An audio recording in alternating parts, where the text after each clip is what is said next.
Hello everyone, welcome back to another session.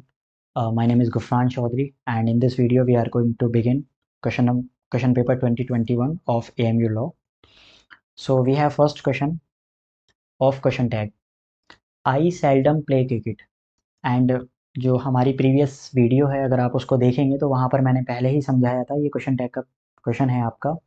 कुछ चीज़ें हमें देखना होता है क्वेश्चन टैग में अगर आप सॉल्व कर रहे हैं। वैसे तो आपको कंसेप्ट ज़रूर पढ़ना चाहिए, बट अगर आपने नहीं पढ़ा है तो फिर भी आप ये चीज़ देख सकते हैं कि if the statement is positive, if the statement is positive then the question tag would be negative, if the statement is negative then the question tag would be positive. Okay, and जो आपका statement का tense होता है वही आपका question tag का जो है वो टेंस होता है, दोनों के सेम होते हैं। ऐसा नहीं है कि स्टेटमेंट जो है उसका कुछ और टेंस है और आपके क्वेश्चन टैग का कुछ और टेंस होगा, ऐसा कुछ कभी नहीं होता है।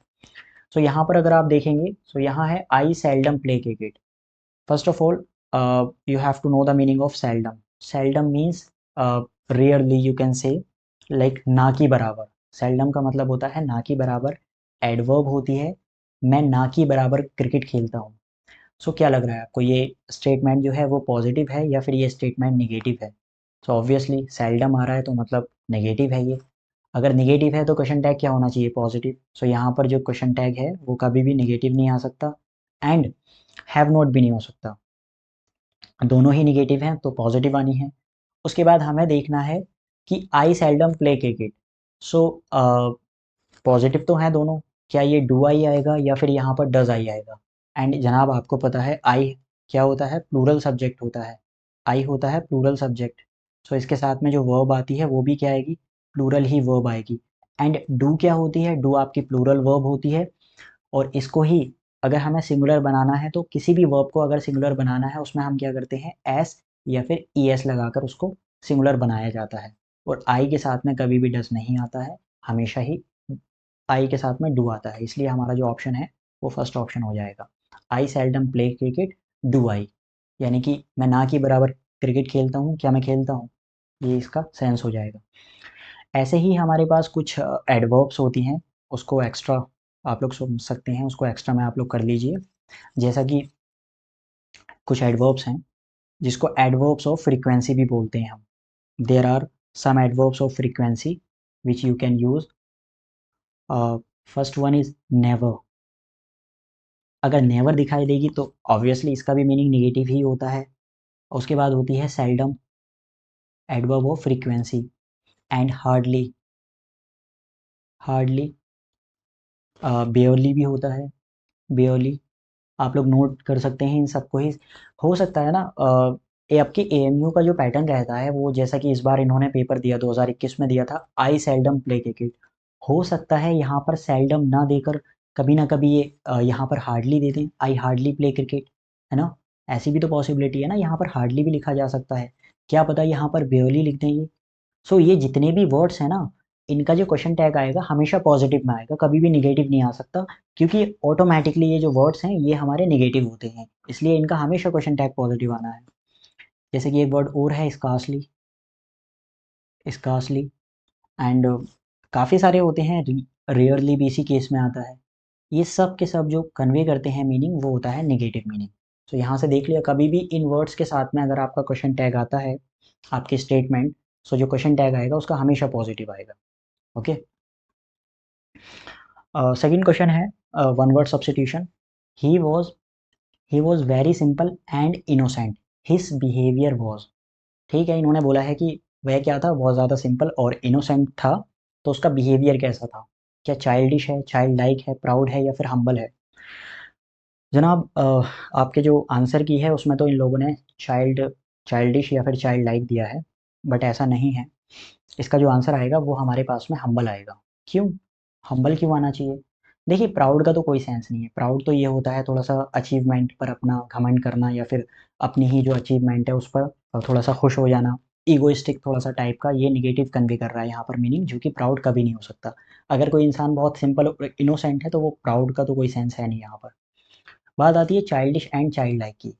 सो बहुत सारे बच्चों के मन में आ रहा होगा कि यहाँ पर चाइल्डिश होना चाहिए, अगर कोई इंसान वेरी सिंपल और इनोसेंट है तो उसका जो आंसर है वो चाइल्डिश होगा, बट ऐसा है नहीं। अब क्यों? क्योंकि चाइल्डिश एंड चाइल्ड लाइक जो है ना, ये दोनों ही थोड़ा इमेच्योरिटी वाली फीलिंग देते हैं। समझ रहे हैं ना आपको? ये किस चीज़ का जो है, आप टिपिकली जो है ना, ये आपको इम्प्लाई करेंगे इमेच्योरिटी को। ये दोनों ही वर्ड्स इम्प्लाई करेंगे इमेच्योरिटी को, इमेच्योरिटी, दोनों ही वर्ड्स हैं। एंड आपको पता है, अगर ये सिमिलर कन्वे कर रहे हैं मीनिंग चाइल्डिश और चाइल्ड लाइक, तो एक क्वेश्चन में दो आंसर तो कभी नहीं हो सकते। अगर आपको लग रहा है कि चाइल्डिश यहाँ पर सही होना चाहिए था, तो मैं कहूँगा कि चाइल्ड लाइक भी फिर सही होना चाहिए था यहाँ पर। इसलिए ही जो आंसर आएगा आपका, वो आंसर आएगा हम्बल। अगर कोई इंसान वेरी सिंपल और इनोसेंट है, so his behaviour was humble, not childish and child like, क्योंकि ये इमेच्योरिटी वाली फीलिंग दे रहा है यहाँ पर। ओके, क्वेश्चन नंबर 3 है एवरीवन शुड अटेंड देयर। यहाँ पर फिक्स प्रपोजिशंस का जो है क्वेश्चन है, फिक्स प्रपोजिशन का, और आपको पता होगा बहुत अच्छा वेटेज है फिक्स प्रपोजिशन का आपके एग्जाम में। सो अटेंड के साथ में हमेशा आपकी प्रपोजिशन आती है टू, अटेंड के साथ हमेशा to, everyone should attend their to duties sincerely. Okay, attend के साथ हमेशा टू आएगा। सो इसको भी हम ख़त्म कर दें, और ज़्यादा कुछ इसमें समझाने का है नहीं। ये काफ़ी अच्छा क्वेश्चन है। क्वेश्चन नंबर 4 है choose the part which has an error with each academic year the number of applicants are increasing in all universities, है ना? यहाँ पर बोला है with each academic year the number of applicants are increasing in all universities। इससे पहले मुझे कुछ समझाना है आपको, एंड आप लोगों ने पढ़ा भी होगा अ नंबर ऑफ और द नंबर ऑफ, ये कंसेप्ट होता है। इसी चीज़ को हम लोग देख लेते हैं थोड़ा सा, होता क्या है ये अ नंबर ऑफ। एंड इसके लिए एक स्लाइड ऐड कर लेते हैं।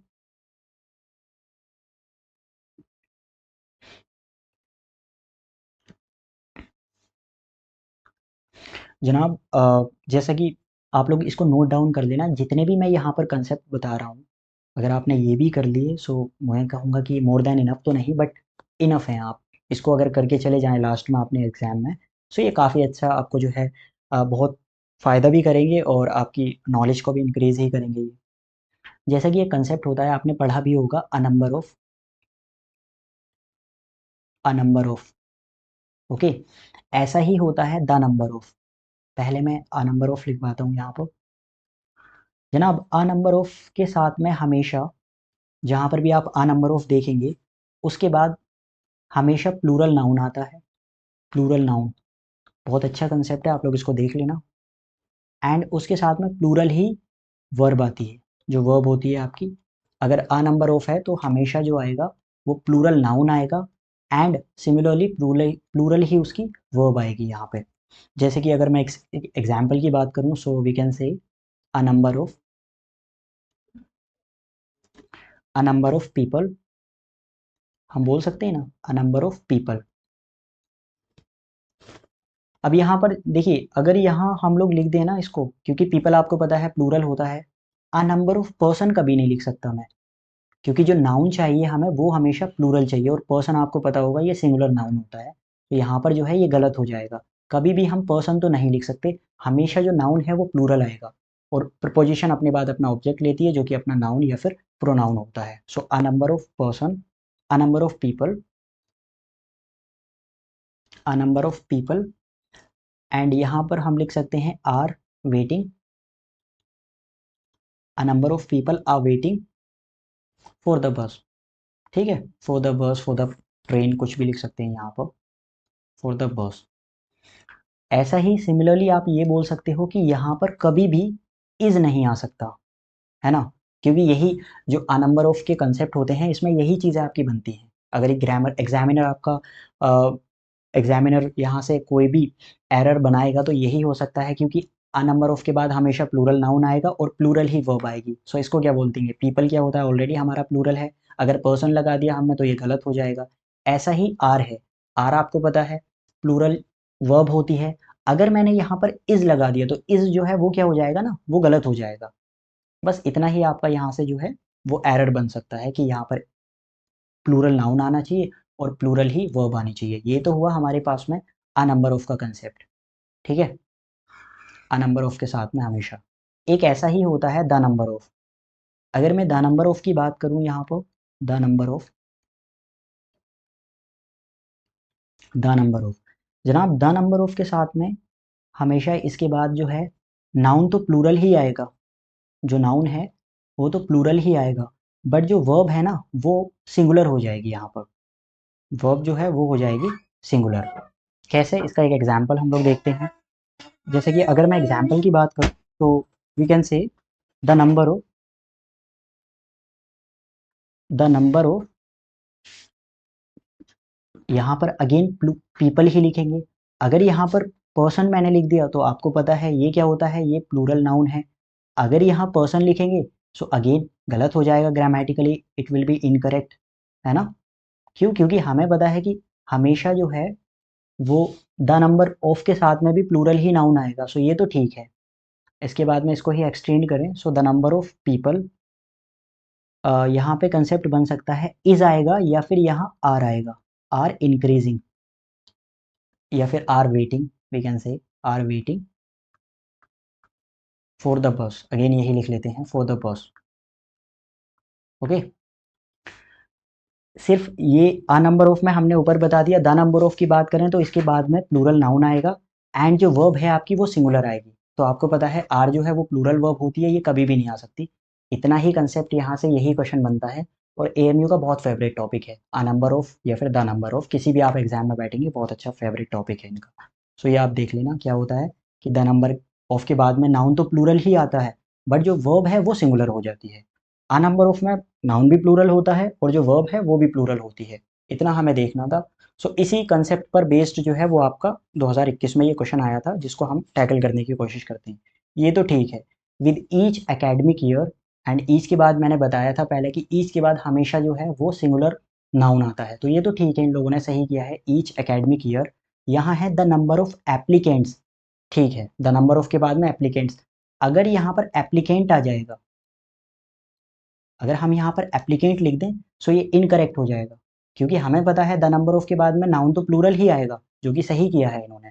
बट ये देखना है कि यहाँ आर आएगा या फिर इज आएगा। सो अभी मैंने पीछे बताया था कि द नंबर ऑफ जो है, देखिए इसको हम लोग अगर देखें, so the number of noun तो प्लूरल है बट जो वर्ब है वो सिंगुलर है। यही चीज़ यहाँ पे है। इन लोगों ने जो वर्ब है ना वो भी यहाँ पर प्लूरल दी है, जिसको हमें करना चाहिए इज, यानी कि the number of applicants is increasing in all universities. तो यहाँ पर ऑप्शन यानी कि सी में एरर है, सो सी ही हमारा आंसर हो जाएगा। ओके, सो क्वेश्चन नंबर 5 है sceptical. Now the question is what is the meaning of sceptical. Antonym पूछा है। सबसे पहली बात तो स्केप्टिकल का मीनिंग देख लेते हैं, स्केप्टिकल होता क्या है। स्केप्टिकल के साथ साथ में जनाब एक इसका सिनोनिम और होता है जिसको बोलते हैं हम साइनिक, ठीक है। Sceptical and cynic are those people who are doubtful, okay, they are doubtful. So simply हम लोग बोल सकते हैं ये जो है कौन है, डाउटफुल है, मतलब जिसको हमेशा थोड़ी डाउट रहता है ना किसी भी चीज़ में, किसी भी थिंग के ऊपर या किसी पर्सन के ऊपर। सो ये स्केप्टिकल और जो साइनिक लोग हैं ना ये हमेशा डाउटफुल होते हैं। सो वन वर्ड में हम इसको याद कर सकते हैं कि doubtful, sceptical and cynic are doubtful. अब डाउटफुल तो देखिए इन्होंने ए ऑप्शन में दे दिया, मतलब एंटोनिम पूछा है तो ये तो सिनोनिम हो जाएगा, कभी नहीं हो सकता, है ना। साइनिक भी देखिए इन्होंने दिया है, साइनिक भी कभी नहीं हो सकता, दोनों सिनोनिम है। अब बात आती है कन्विंस और क्वेश्चनिंग। सो स्केप्टिकल तो डाउटफुल है, हमेशा क्वेश्चन करेगा किसी ना किसी चीज़ पर, सो ये भी जो है सिनोनिम हो जाएगा, इसलिए यहाँ पर आंसर क्या आना चाहिए, कन्विंस। कन्विंस होता है ना किसी भी चीज़ से मान लेना उसको एंड एक्सेप्ट कर लेना किसी भी चीज़ के, क्या है वो झूठा ही है या कैसा भी हम लोग बोल सकते हैं इस केस में, तो यहाँ पर सो स्केप्टिकल एंड इसका जो एंटोनिम है वो कन्विंस आ जाएगा, यानी कि एक्सेप्ट कर लेना, किसी चीज़ को एक्नॉलेज कर देना। Now we have question number 6, ex officio. बहुत अच्छे से आप लोगों ने मीनिंग पढ़ा होगा और ये पॉलिटिकल साइंस में आपको पढ़ाया होगा, इसको तो मुझे ज़्यादा एक्सप्लेन करने की ज़रूरत नहीं है मुझे लगता है, बाई वर्च्यू ऑफ ऑफिस। सो इसका तो ऑप्शन सी हो जाएगा, सिंपल सी बात है। क्वेश्चन नंबर 7 है the antonym of copious.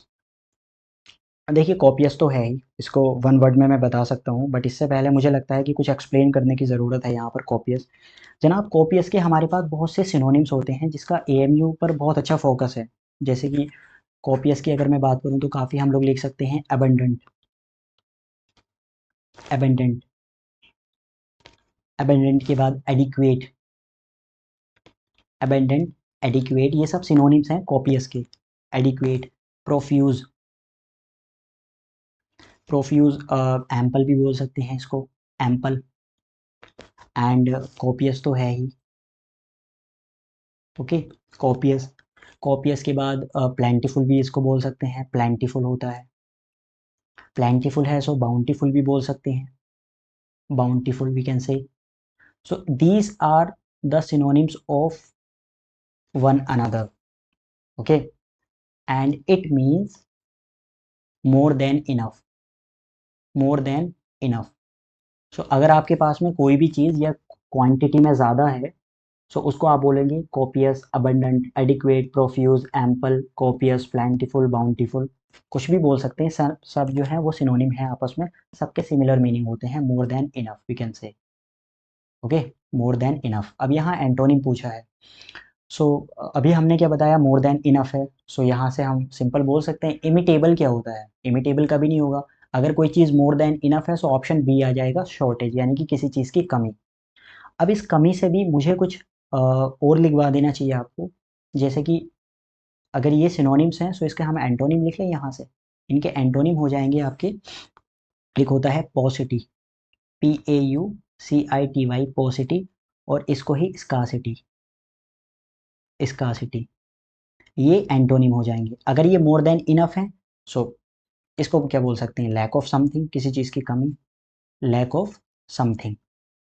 And ये भी आपके एग्जाम में है, जिसकी हम बात कर रहे हैं, ये अगर मैं बात करूँ, पॉसिटी भी आपके एग्जाम में आया है, स्कासिटी भी, कॉपियस भी, प्लेंटीफुल भी, एंड एम्पल भी, प्रोफ्यूज भी, ये सब के सब आपके एग्जाम में कभी ना कभी आए हुए हैं ऑलरेडी AMU लॉ में, सब एग्जाम्पल जितने भी हैं। सो लैक ऑफ समथिंग, ठीक है, ये आप लोग नोट डाउन कर लेना, इसको हम रफ कर देते हैं यहाँ से।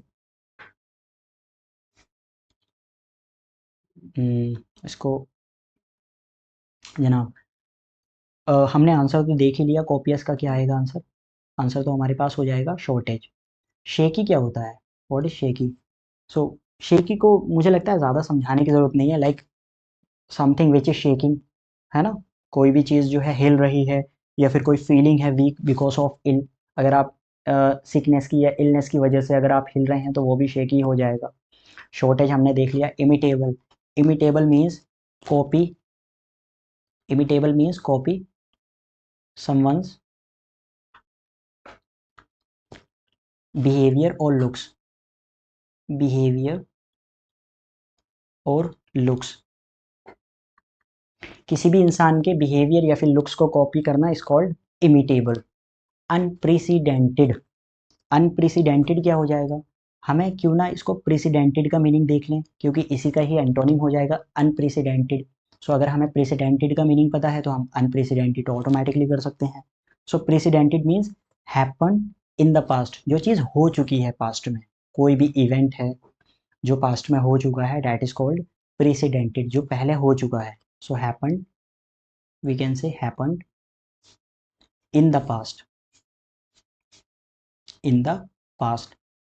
यहाँ से अनप्रेसिडेंटेड क्या हो जाएगा, जो चीज़ पास्ट में नहीं हुई है उसको हम बोल देंगे। So happened in the past is precedented, इसी का ही एंटोनिम हम लिख सकते हैं। ये आप लोग नोट डाउन कर लेना इसको यहाँ से। क्वेश्चन नंबर 8 है, which of these is not a synonym of illegible.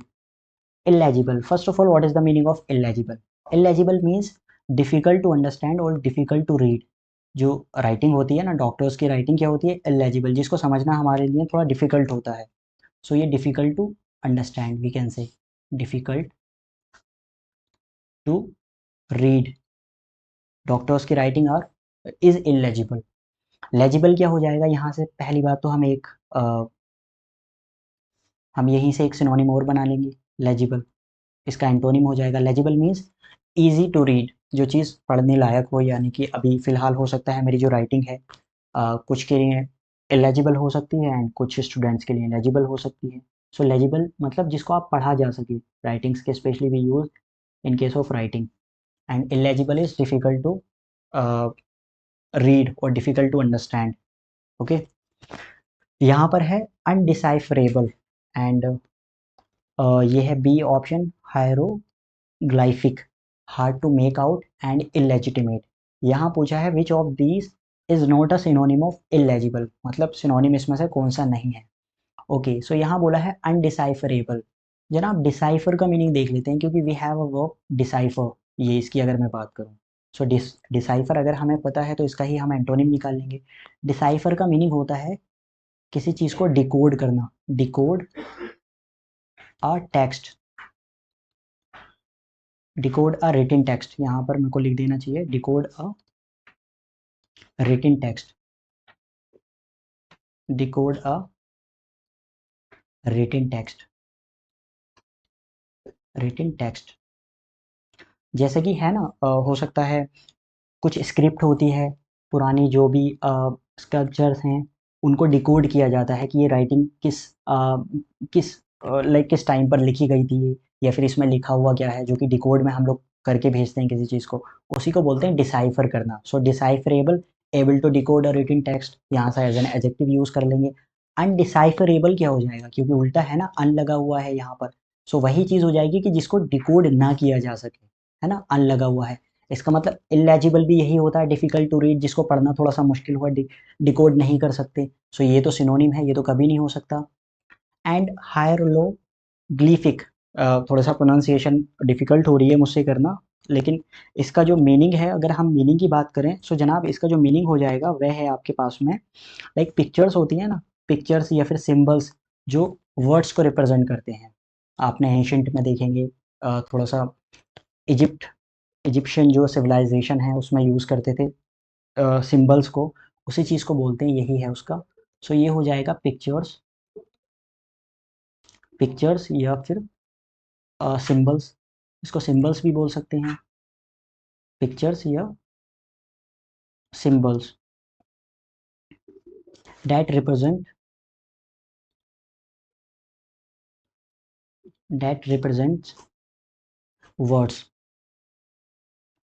आपको नहीं लगता ये भी थोड़ा सा डिफिकल्ट है, क्योंकि ऑलरेडी कोई चीज़ पिक्चर्स में गिवन है, सिंबल्स में गिवन है, तो उसको वर्ड्स में रिप्रेजेंट करना तो वही चीज़ आ रही है ना, इलेजिबल वाली, डिकोड करना किसी चीज़ को। सो ये भी हमारे पास क्या हो जाएगा, डिफिकल्ट टू डिकोड, ये भी सिनोनिम हो जाएगा। Hard to make out, hard to make out जो है वो एक फ्रेज होती है और इसका मतलब होता है इलेजिबल, सिंपल। इसका भी मतलब ये भी सिनोनिम होता है, एंड ये सिंपल होता है इलेजिबल, इलेजिबल मतलब डिफिकल्ट टू रीड और difficult to understand a text. Now अगर ये भी सिनोनिम है, सो ऑब्वियसली अब आंसर क्या आ जाएगा हमारे पास में, आंसर आ जाएगा इलेजिटिमेट। इलेजिटिमेट होता है इलीगल, दो चीज़ों के लिए यूज़ करते हैं इलेजिटिमेट की हम बात करें। सो इलेजिटिमेट या तो आप बोल सकते हो कोई भी बच्चा होता है ना जो कि नाजायज़ है, हिंदी में हम लोग एक वर्ड यूज़ करते हैं, सो ऐसे ही लॉ में हम यूज़ करते हैं जो कि नाजायज़ है, नाजायज़, इट्स कॉल्ड इलेजिटिमेट। ऐसा ही इसको इलीगल भी बोल सकते हैं। दो मीनिंग हो जाएंगे, एक तो इलीगल, कोई चीज़ इलीगल है जिस चीज़ को सोसाइटी एक्सेप्ट नहीं कर रही है, that is also called illegitimate. यहीं से हमारे पास एक वर्ड बनकर आता है legitimate. So as a synonym याद करने के लिए आप इसको बोल सकते हो लेजिटिमेट मतलब लीगल, ठीक है ना, जो कि लॉ के द्वारा अलाउ किया जाता है, which is allow by a law.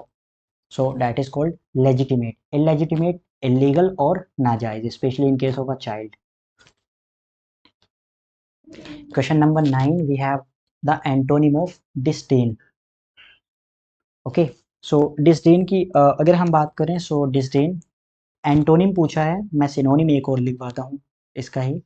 Synonym जो है वो ये हो जाएगा, दोनों ही सिनोनिम है आपस में, disgust and disdain both are synonyms of each other and it means a feeling of dislike of something। किसी चीज़ से है ना नफरत, घृणा थोड़ा सा बोल सकते हैं। So a feeling of dislike of something, a feeling of dislike of something, किसी चीज़ से नफरत है, थोड़ा घृणा है, डिसलाइक ऑफ समथिंग। दोनों ही सिनोनिम है, इसको भी बोल सकते हैं डिसगस्ट मतलब थोड़ा सा बच रहे हैं आप चीज़ से, या फिर डिसलाइकनेस, सेम ही डिसडेन। अब क्या लग रहा है आपको, यहाँ पर सिनोनिम क्या हो जाएगा? देखिए, इनएप्रोप्रिएट अगर कोई चीज़ फीलिंग या फिर डिसलाइक, अगर आप किसी चीज़ से नफ़रत कर रहे हैं, सो ऑब्वियसली वो चीज़ क्या हो जाएगी, अ, थोड़ा सा बोल सकते हो इनएप्रोप्रिएट है, ये भी सिनोनिम है ना? ये भी नहीं हो सकता आंसर। एंगर, एंगर भी तो थोड़ा सा फीलिंग ऑफ डिसलाइक वाली है ना, ये भी नहीं हो सकता। सो यहाँ पर जो आंसर आएगा डिसडेन मतलब नफरत, एंड एडमिरेशन मतलब थोड़ा सा तारीफ करना, एडमायर करना, प्रशंसा करना जिसको हम बोलते हैं। यहाँ से आप पता होगा आपको, admiration as a we are using right now as a noun. Admiration means थोड़ा सा तारीफ करना, प्रशंसा, प्रेज करना। यहाँ पर प्रेज भी बोल सकते हैं, वी कैन से प्रेज। सो यही आंसर हो जाएगा एडमिरेशन। एंड जितने भी यहाँ पर जो एक्स्ट्रा मैं वर्ड्स करा रहा हूँ, ये these are extremely important for your upcoming exam. So please make sure you are making your note. To buckle down, to buckle down means we have this phrase and it means start to work hard. Simple है, यहाँ पर कुछ दिखाई दे रहा है, इसका मतलब मैं लिखवा देता हूँ यहाँ पर पहले। टू बकल डाउन ये एक फ्रेज होती है, या फिर आप एडीएम बोल सकते हैं इसको। इसका मतलब होता है स्टार्ट टू वर्क हार्ड। ठीक है ना, हार्ड वर्क करना स्टार्ट कर देना, आप बोल सकते हो इसको। So start to work hard. यहाँ देखिए कौन सा है option, go for a vacation बिल्कुल नहीं, ड्रॉप अ सब्जेक्ट बिल्कुल नहीं, टेक इट इजी बिल्कुल नहीं, and work seriously. And you can also say start to work hard. To buckle down means. Question number 11 we have in his lecture Rohan. Okay, देखिए मैं शुरू से बोलता आ रहा हूँ कि फिक्स प्रोपोजिशन का काफ़ी अच्छा जो है रोल है आपके एग्जाम में, एंड ये याद ही करने वाली चीज़ है। ऐसा नहीं है कि ये कोई कंसेप्ट होता है, इसका याद ही करना होता है। So in his lecture Rohan dealt, यहाँ पर डेल्ट है, सेकंड फॉर्म है इसकी, डेल्ट ऑन। हमेशा जो है डील, डील के साथ में जो है वो आपकी प्रपोजिशन आती है, फिक्स प्रपोजिशन होती है विद। डील जहाँ पर भी वर्ड देखेंगे आप टिक कर देंगे डील विद। सो यहाँ पर क्या आ जाएगा, dealt with, obviously C option होगा। डेल्ट फॉर बिल्कुल नहीं, डेल्ट ऑन बिल्कुल नहीं, एंड नन तो हो ही नहीं सकता, सी ऑप्शन हो जाएगा deal with. And you can से dealt with the causes of the gulf war. Question number 12 है, यहाँ पर पूछा है which of the following sentences is grammatically correct. Grammatically correct की बात कर रहे हैं, एंड एक जो क्वेश्चन है वो हमेशा इससे भी आता है कि यहाँ पर ग्रामेटिकली करेक्ट चेक कीजिए कौन सा सही है कौन सा नहीं है। यहाँ पर पहला है what wonderful painting exclaimed Ravi. आपको नहीं लग रहा हमेशा ये ना फिक्स होता है, जैसे कि हम बोलते हैं व्हाट अ जॉब, वाओ, या इस टाइप से जो भी है किसी भी चीज़ को एक्सक्लेम्ड कर रहे हैं वंडरफुल, या फिर व्हाट अ सरप्राइज। कभी आप नहीं बोलते ना what surprise, what a surprise. So ये फिक्स होते हैं, कुछ जो आर्टिकल्स होते हैं ना वो फिक्स होते हैं। इसलिए यहाँ पर भी व्हाट अ वंडरफुल पेंटिंग आएगा, यहाँ पर व्हाट अ वंडरफुल पेंटिंग। ठीक है ना, अचानक से एस्टोनिश होने के बाद में, आपने शॉक होने के बाद में किसी चीज़ को बोला। सो यहाँ जो ग्रामेटिकली मिस्टेक है, यहाँ पर ए आना चाहिए था, व्हाट अ वंडरफुल पेंटिंग, तब इसको हम सही बोलते। ये तो कभी नहीं हो सकता। The university awarded mister Murthy a honorary degree. And आपको पता होगा, देखिए ये जो एच है, लेकिन इससे पहले ये जो एच साउंड कर रहा है यहाँ पर वॉबल की साउंड कर रहा है, और वॉबल की जो जितने भी वर्ड साउंड करते हैं उससे पहले हमेशा हम एन लगाते हैं। सो ये ए यहाँ पर ये भी गलत हो गया, इंस्टेड ऑफ ए यहाँ पर एन यूज करना चाहिए था। The university awarded mister Murthy an honorary degree. So ये भी नहीं हो सकता, क्यों, क्योंकि यहाँ पर भी मिस्टेक है। There is a dinner in his honour. ठीक है, ये तो थोड़ा बहुत सही लग रहा है, लेकिन फोर्थ वाला हम लोग पहले देख लेते हैं। यहाँ पर है the season just before winter. ठीक है यहाँ तक। When trees shed their leaves is called an, is called an autumn. Okay, देखिए जनाब यहाँ पर भी, इसमें भी आपको दिखाई दे रहा होगा ये मिस्टेक है, क्योंकि जहाँ तक इस ऑप्शन को पढ़कर सेंस समझ में आ रहा है कि ये ऑटम जो हमारा सीजन होता है ऑटम, उसकी बात कर रहे हैं, लेकिन यहाँ एंटम लिखा है। सो ये भी स्पेलिंग एरर है, इसका मतलब यहाँ पर भी मिस्टेक थी। सो ऑटोमेटिकली आपका आंसर सी हो जाएगा, एंड ये ऑटम होता है। आपको अगर पता होगा तो स्पेलिंग एरर की है इन्होंने, यही चीज़ थी कि कौन सा वाला ग्रामेटिकली करेक्ट है। सो ये भी ग्रामेटिकली, क्योंकि स्पेलिंग की एरर है यहाँ पर, ये भी सही नहीं था। यहाँ एन लगाना था हमको, और ऊपर जो है व्हाट अ वंडरफुल, क्योंकि ये फिक्स होता है, जैसे हम बोलते हैं ना हमेशा, वही चीज़ है ये। इसका भी आंसर आ गया, सी ऑप्शन आना चाहिए। Okay, so we have another question, the antonym of ostentatious. The antonym of ostentatious. Ostentatious को देख लेते हैं। अगर हम ओस्टेंटेशियस की मैं बात करूं यहाँ पर, so we can say like you can say ostentatious means,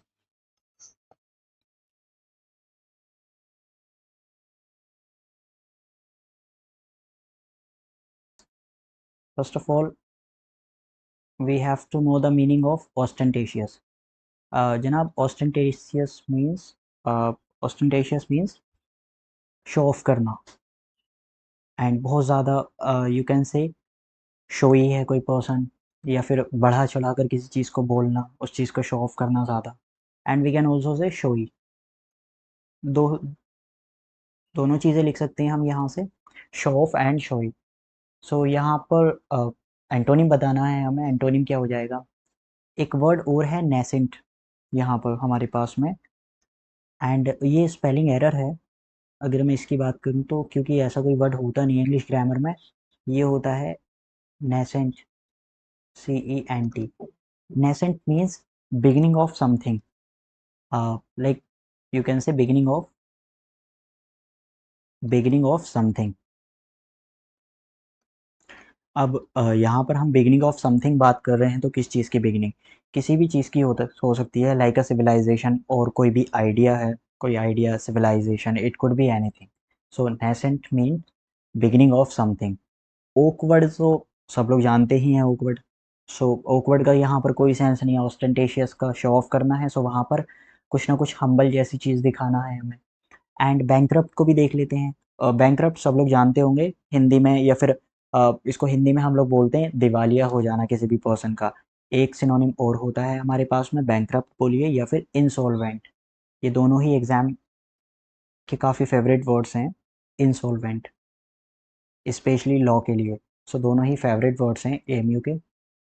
insolvent और bankrupt means unable to pay dates. सो किसी भी पर्सन पर अगर कोई कर्ज है, डेट है, वो उसको एबल नहीं है पे करने के लिए, उसी को ही हम बैंकरप्ट बोलते हैं, या फिर you can say insolvent. It means unable to pay debts. ठीक है। सो यहाँ से देखकर ऑस्टेंटेशियस हमें शो ऑफ करना है, शो ही दिखा रहा है। एंड इसको भी देख लेते हैं, मोडेस्ट क्या होता है? मोडेस्ट जानते होंगे आप, हम्बल। एंड 2022 के 2020 के पेपर में भी आपका ये क्वेश्चन है। सो मोडेस्ट मीन्स हम्बल। अगर आप बहुत अच्छे से ऑप्शंस को देखेंगे, ऑस्टेंटेशियस शो ऑफ है, सो यहाँ पर बैंकरप्ट का भी कोई सेंस नहीं है ना? सी ऑप्शन भी नहीं आ सकता, उल्टा बताना है हमें। ऑकवर्ड तो हो नहीं सकता, nascent beginning of something, so modest ही हो जाएगा, ऑप्शन नंबर डी, यानी कि मोडेस्ट, हम्बल। वहाँ पर थोड़ा शो ऑफ दिखा रहा है, शोई पर्सन है, बहुत ज़्यादा बोलने वाला है कोई इंसान, उसी को हम ऑस्टेंटेशियस बोल सकते हैं। एंड थोड़ा घमंडी भी है यहाँ पर, एरोगेंट की भी सेंस देता है ये word. So I think we have completed this word. Now we have question number 14, and ठीक है। She asked us if we had anything to say, she asked us if we had anything to say change into direct narration. ये question narration का है। And इस question को करने से पहले मुझे थोड़ा सा कंसेप्ट समझा देता हूँ मैं आपको। ठीक है, हम लोग ट्राई करेंगे इसको करने का। एंड नरेशन, इनडायरेक्ट, डायरेक्ट में बात कर रहा है यहाँ पर, इनडायरेक्ट दिया है एंड डायरेक्ट में हमसे पूछा है। सो इसको करने से पहले जनाब थोड़ा सा कंसेप्ट समझते हैं। देखिए, इस क्वेश्चन की अगर हम बात करें, सो ये आपका इंटेरोगेटिव का सेंटेंस है। नरेशन में आपको पता होगा इंटेरोगेटिव है ना, ये व्हाट पूछ रहा है, यहाँ पर हैव है, यहाँ पर व्हाट है अगेन, यहाँ पर डू यू है। सो ये इंटेरोगेटिव का है। एक कंसेप्ट होता है नरेशन में ही है हमारे पास। सो अगर मुझे लिखना है इंटेरोगेटिव सेंटेंस, ठीक है, थोड़ा सा पेशेंस रखिएगा आप। इंटेरोगेटिव सेंटेंस, जनाब इंटेरोगेटिव सेंटेंसेस जो हैं वो टू टाइप्स के होते हैं। वो होते हैं टू टाइप्स के, कौन कौन से? एक होता है क्लोज्ड, I'm सॉरी, एक होता है क्लोज्ड एंडेड क्वेश्चन। यहाँ पर लिख देते हैं इसको। ये क्या प्रॉब्लम है?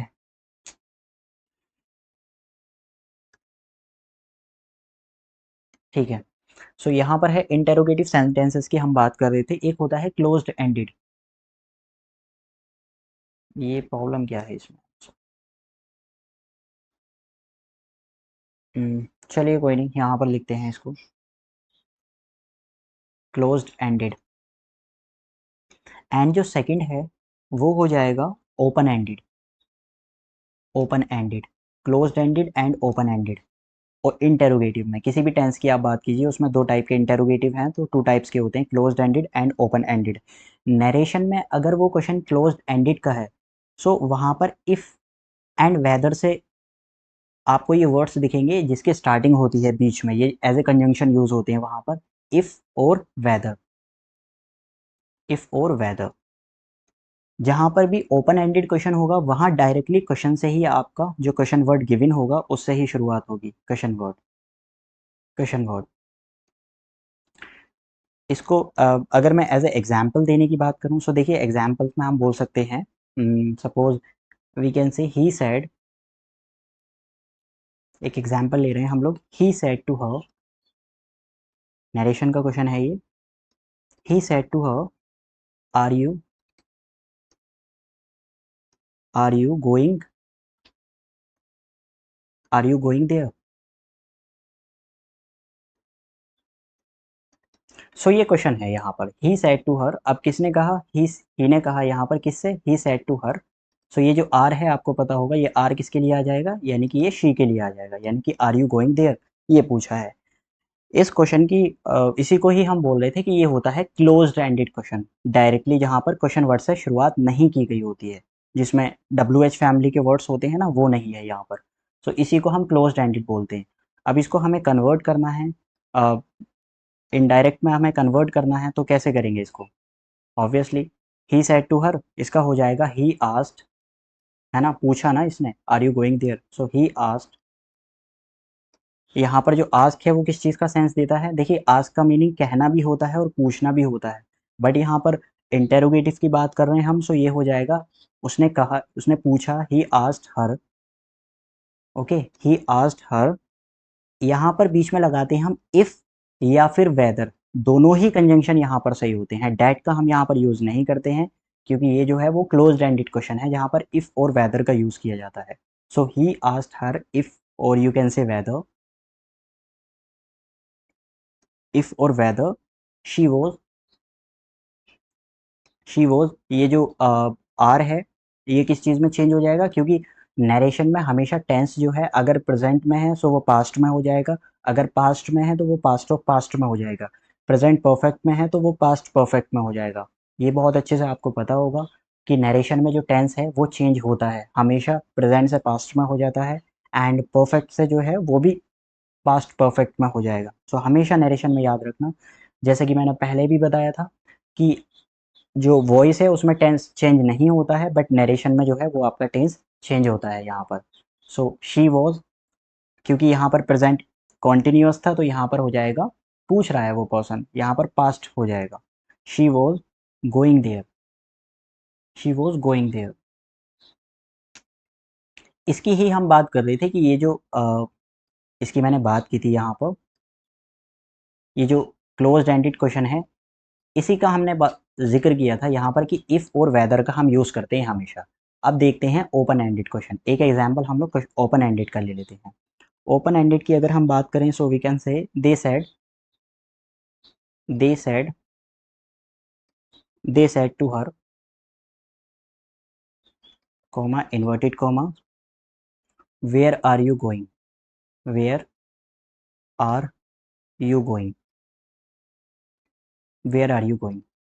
ठीक है, इसको हम कैसे कन्वर्ट करेंगे, ये हमारे पास में ओपन एंडेड का क्वेश्चन है, सो दे सेड का आपको पता है क्या हो जाएगा, दे आस्क, क्योंकि यहाँ पर भी क्वेश्चन की ही बात की जा रही है, तो उन्होंने पूछा, यहाँ पर है ना दे सेड टू हर, यहाँ पर हो जाएगा दे आस्क्ड, यानी कि उन्होंने पूछा, they asked, they asked her, they asked हर। यही इसी चीज़ की हम बात कर रहे थे कि ये जो वेयर है ये एज इट इज़ कॉपी हो जाता है, वहाँ पर हमने क्या यूज़ किया था, हमने कंजंक्शन यूज़ किया था इफ़ और वेदर, जहाँ पर क्लोज्ड एंडेड क्वेश्चन होते हैं, बट कहीं पर भी ये डायरेक्टली डब्ल्यू एच फैमिली के जो सेंटेंस आ जाते हैं, यहाँ पर अगर वॉट होता तो एज इट इज़ उसको वॉट हम कॉपी करते, अगर वेयर है तो इसको यहाँ पर वेयर ही लिखेंगे, वेयर शी वॉज गोइंग, है ना, यही हो जाएगा ना, वेयर शी वॉज गोइंग, यानी कि उन्होंने, यहाँ पर है ऊपर they said to her where are you going, यहाँ हो जाएगा they asked her where she was going, where she was going, where she was going. इसी चीज़ का आपको ख्याल रखना था कि डब्ल्यू एच फैमिली के जो क्वेश्चन वर्ड हम जिसको बोलते हैं वो एज इट इज़ कॉपी हो जाते हैं। अगर यहाँ पर एग्जामिनर यहाँ पर इफ़ या फिर वेदर का यूज़ कर ले, इफ़ या फिर वेदर का अगर यूज़ कर लिया जाए तो वो जनाब क्या हो जाएगा, वो दोनों चीज़ें गलत हो जाएँगी। यहाँ पर हम कभी यूज़ नहीं करते हैं, इफ़ भी नहीं आएगा और वेदर भी नहीं आएगा। यही डिफ़रेंस है क्लोज़्ड एंडेड क्वेश्चन में and open ended. Open ended यही होते हैं जिसमें डब्ल्यूएच फैमिली आप बोल सकते हो, तो ये एज़ इट इज़ कॉपी हो जाता है। अगर यहाँ पर व्हाट दिया होता, सो वो भी what as it is copy हो जाता कि व्हाट वर यू डूइंग इस टाइप से। इसी बेस पर, इस कंसेप्ट पर ही ये क्वेश्चन है हमारे पास, जो क्वेश्चन नंबर 14 है। इस कंसेप्ट पर ही बेस है, इससे ज़्यादा कुछ भी नहीं है। अब यहाँ ना हम लोग ट्राई करेंगे, देखिए यहाँ पर है कि सी आस्क्ड अस इफ़। अगर इफ़ बोला है तो 100% आपको पता है, अभी मैंने पीछे समझाया कि देखिए इफ़ है, सो ये क्लोज्ड एंडेड का क्वेश्चन है। यानी कि वहाँ पर जो है कभी भी शुरुआत जो है वो डब्ल्यूएच फैमिली से नहीं की जा रही होगी क्वेश्चन वर्ड से। यहाँ पर आप देख लीजिए कौन-कौन से हमारे पास में डब्ल्यूएच फैमिली के हैं। तो देखिए जनाब, ये कभी नहीं हो सकता ए ऑप्शन। क्यों नहीं हो सकता? क्योंकि इसमें आपको पता है यहाँ पर हम इफ़ और वेदर का यूज़ नहीं करेंगे जब इसको हम इनडायरेक्ट में कन्वर्ट करेंगे, है ना? इफ़ या फिर वेदर का भी यूज़ नहीं करेंगे। क्योंकि व्हाट है तो यहाँ पर व्हाट ही लगाया जाएगा, ए ऑप्शन कभी नहीं हो सकता। सिमिलरली अगर ए नहीं हो सकता तो ये भी सी भी नहीं हो सकता, क्योंकि यहाँ पर भी जो हम कन्वर्ट करेंगे इसको इनडायरेक्ट में, वहाँ पर भी व्हाट आएगा। सो ये दोनों ऑप्शन कभी नहीं हो सकते, ठीक है? अब यहाँ पर हमें देखना है कि क्या ऑप्शन नंबर बी है या फिर ऑप्शन नंबर सी है, ऑप्शन नंबर डी है। सो बी और डी में हमें देखना है, कॉन्फ्लिक्ट है यहाँ पर। अब जनाब अगर आप इसको देखेंगे, सो ये जो है ना, बोल सकते हो जैसे कि यहाँ पर है हमारे पास में क्लोज्ड एंडेड का ही है, ये भी थोड़ा-सा क्लोज्ड एंडेड समझिए। बट यहाँ बोला है यू, हैव यू लिखा है यहाँ पर। बट आपको पता होगा कि हैव यू के बाद में हैड भी यहाँ पर एक हेल्पिंग वर्ब आएगी, क्योंकि ये इनकम्प्लीट सेंस है। वैसे ठीक तो है ये, ग्रामेटिकली अगर आप देखें थोड़ा-सा सही है, बट यहाँ मोर एप्रोप्रिएट हो जाएगा अगर आप इसको यहाँ, क्योंकि एज़ ए हैव जो है वो हम as a helping verb use कर रहे हैं यहाँ पर। अगर हेल्पिंग वर्ब यूज़ कर रहे हैं तो कोई ना कोई मेन वर्ब भी तो होगी ना, जो मेन वर्ब का काम कर रही होगी यहाँ पर। सो इसी की सेंस में हैड जो है वो एज़ ए मेन वर्ब का काम कर रही होगी, यहाँ से हम जो उठा कर लेकर गए हैं। सो यहाँ हैड होना चाहिए था बीच में, अगर ये हैड होता तभी हम इसको करेक्ट बोलते, इसलिए हैड नहीं है। सो ये इनकम्प्लीट है, इनकम्प्लीट ग्रामेटिकली। क्योंकि हैव पहले ही हमने हेल्पिंग वर्ब ले लिया, तो कोई ना कोई मेन वर्ब भी आना चाहिए ना सेंटेंस में। मेन वर्ब का काम आप देखेंगे कोई भी नहीं कर रहा है, सो यहाँ पर हैड होना चाहिए था, तब इस ऑप्शन को हम सही बोलते। अदरवाइज़ ये जो है डी ऑप्शन हमारे पास में सही हो जाएगा। इसको अगर आप कन्वर्ट करेंगे तो देखिए आप इसको कन्वर्ट भी कर लीजिए। कैसे? कि शी सेड टू अस, तो यहाँ हो जाएगा आस्क्ड शी आस्क्ड अस, क्योंकि डू यू है, ये कौन-सा है? ये है क्लोज्ड एंडेड। सो यहाँ क्या करेंगे, या तो हम इफ लगा लेंगे या फिर हम वेदर भी लगा लेंगे, दोनों ही सही हैं यहाँ पर, if or whether. So do you have anything to say, यहाँ हो जाएगा she asked us if or whether we had, क्या हमारे पास कुछ था, यहाँ है क्या तुम्हारे पास कुछ है कहने को, सो ये हो जाएगा क्या हमारे पास था कुछ कहने को। We had anything, we had anything to say, ठीक है? वी हैड एनीथिंग टू से। एक चीज़ का और गौर कर सकते थे, इन ऑप्शंस को हम वैसे भी एलिमिनेट कर सकते थे। देखिए यहाँ पर ना एनीथिंग टू से है, और आपको पता है ये एज़ इट इज़ कॉपी हो जाएगा आपका, डायरेक्ट में भी कहीं न कहीं एनीथिंग टू से होना चाहिए। यहाँ पर देखिए एनीथिंग टू से कहीं पर भी नहीं था, डायरेक्टली था हैव टू से, और यहाँ पर भी जो सी ऑप्शन है यहाँ पर भी वी हैव टू से था, वी टू से। सो एनीथिंग टू से कहाँ पर था? सिर्फ़ एक तो बी ऑप्शन में है और डी ऑप्शन में था, तो वैसे भी हम उसको इनकरेक्ट बोल सकते थे, एलिमिनेट कर सकते थे ए और सी को, ए पार्ट को। बट यहाँ पर हमने बी सेलेक्ट क्यों नहीं किया? क्योंकि आपको पता है ये हैव जो है वो एज़ ए हेल्पिंग वर्ब का यूज़ कर रहा है। इंटरोगेटिव में ऐसे ही होता है ना, हेल्पिंग वर्ब पहले आ जाती है हमारे पास में।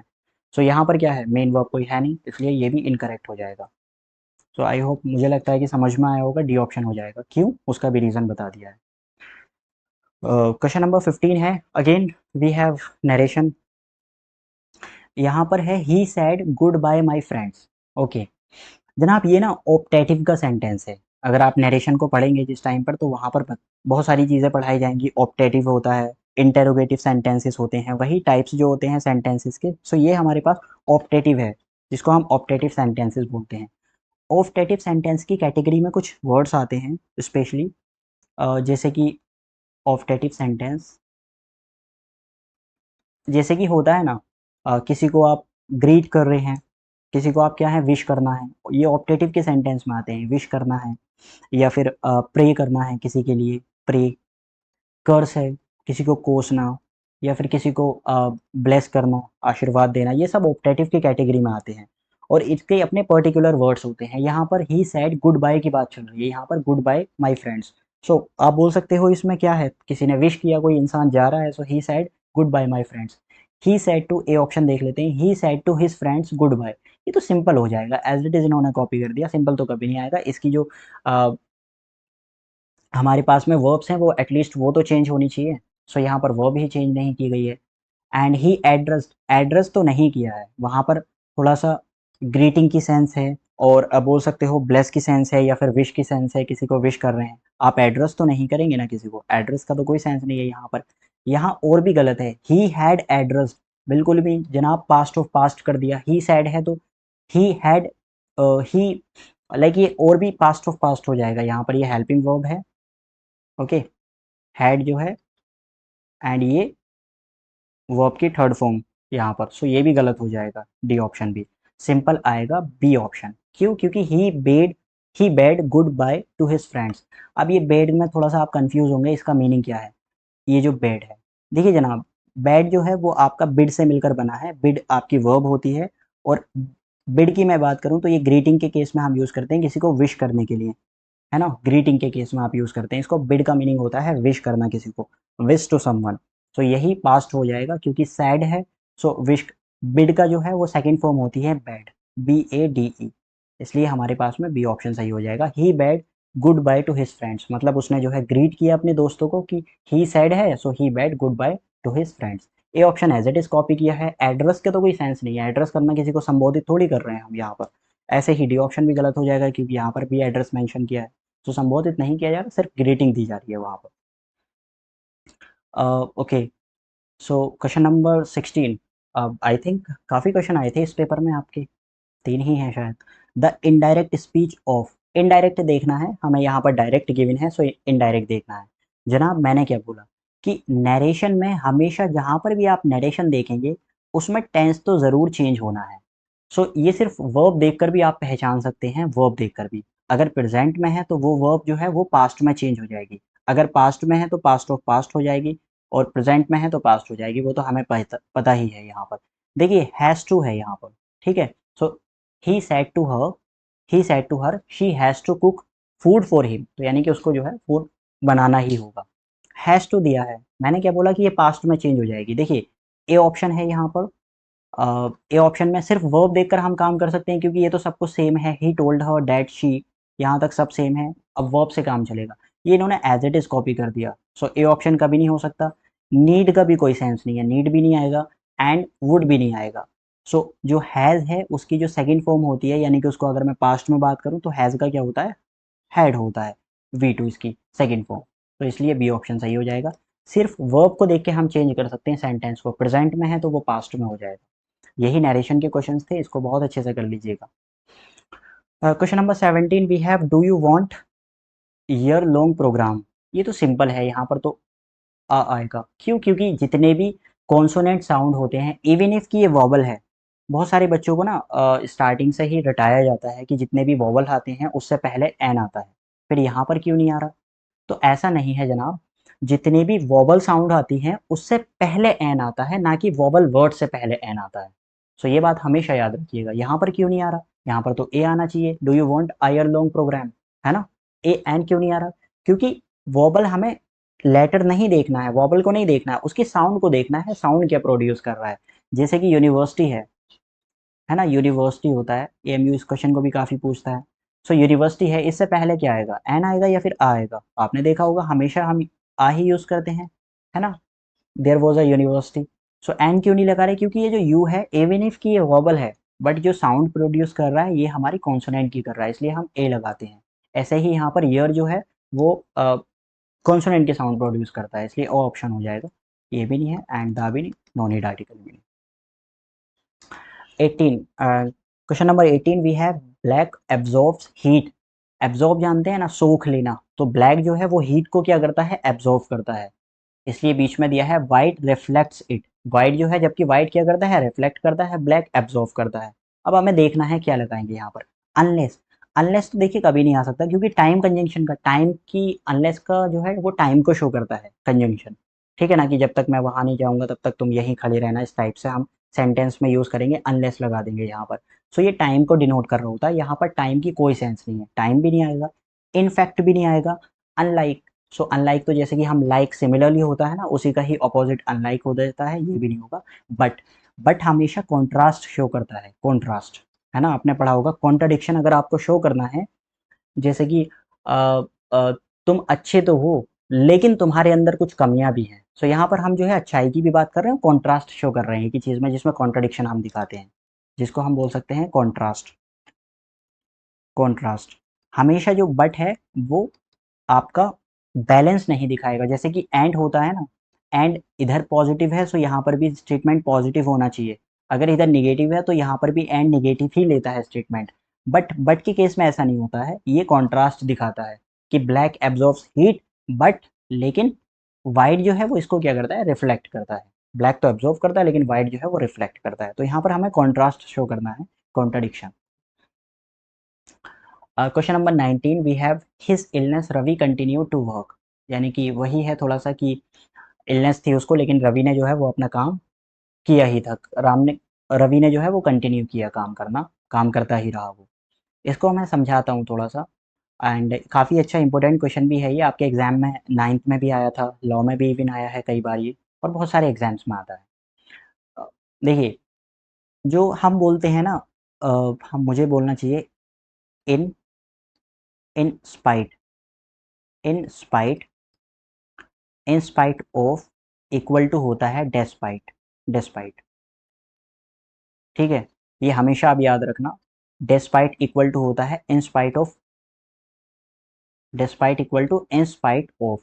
अब इसमें जो कभी भी एग्जामिनर कोई से भी आप एग्जाम में देखिएगा बैठेंगे, सो इसमें एरर क्या बनाता है ना, देखिए यहाँ इन स्पाइट के साथ में ऑफ हमेशा फिक्स होता है, तो एग्जामिनर क्या करता है यहाँ पर ऑफ नहीं देता है, डेस्पाइट में क्या करता है कि यहाँ पर ऑफ आता नहीं है बट यहाँ पर ऑफ लगा देता है, तो यही चीज़ हमें देखनी होती है, क्या है, अब देख लीजिए आप अपने एग्जाम में, अभी इसी पर मैंने बोला ना यहाँ पर, क्योंकि हद ही इन चीज़ों की है, इसका हिंदी में मीनिंग होता है के बावजूद, मतलब अगर मैं बोलूँ कि उसकी इलनेस, बीमारी के बावजूद उसने क्या किया, काम किया था उसने, यही तो सेंटेंस हमें शो कर रहा है।